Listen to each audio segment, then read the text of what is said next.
आज हा नवनाथ वाघमारे मराठा समाजाच्या आया बहिणीबद्दल गरळ वाकणाऱ्या आज पंचमी निमित्त नवनाथ वाघमारे यांना आम्ही बांगड्या आणि साडीचे भेट देत आहे। नवनाथ वाघमारे घराला कुलूप लावून पळून गेला आहे। यात त्या गेटवर साडी आणि बांगड्या आम्ही त्याला भेट देऊन चाललेलो आहे। नवनाथ वाघमारे तुझ्या दम होता तर तू थांबायचं जालन्यामध्ये, कारण का तुला काल सांगितलं होतं, तुला आव्हान दिलं की तुझ्या आम्ही जालन्यामध्ये येतोय आणि तुझं इथं जिथे इथं राहतोय ते बी घर भाड्याचं आहे।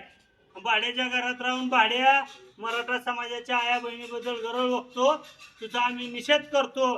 दिसल तिथं तुला साडी आणि बांगड्या घातल्याशिवाय मराठा समाज गप बसणार नाही। या नवनाथ वाघमारेचं करायचं काय? या नवनाथ वाघमारेचं करायचं काय? दुरी तिरी एक्का, एक मराठा लाख मराठा, एक मराठा लाख मराठा। हे बघा, महाराष्ट्रातील मराठा समाज 18 पगड 12 बलिदाराला घेऊन चालणार आहे। अरे आमच्या आया बहिणीबद्दल गरळ वागतो तो आणि तू पळून जातो। तुझ्या दम होत तू जालन्यात भेटायचं, आता तुझ्या घरी आलोय, घरी पण नाही। आम्हाला छत्रपती शिवाजी महाराजांचं संस्कार आहेत, छत्रपती शिवाजी महाराजांचा एक आदर्श घेऊन चालतो आम्ही कुठल्याही जातीतील महिलांबद्दल किंवा मुली बाळांबद्दल बोलत नाही। तू जो चूक केली तुला महाराष्ट्रात दिसेल तिथं मराठा समाजातील युवक तुडवणार। 18 पगड जातीतील युवक तुला तुडवल्याशिवाय राहणार नाही, कारण का तू आमच्या माता माऊलीबद्दलची गरळ वकलय। तुझा आम्ही निषेध करतो।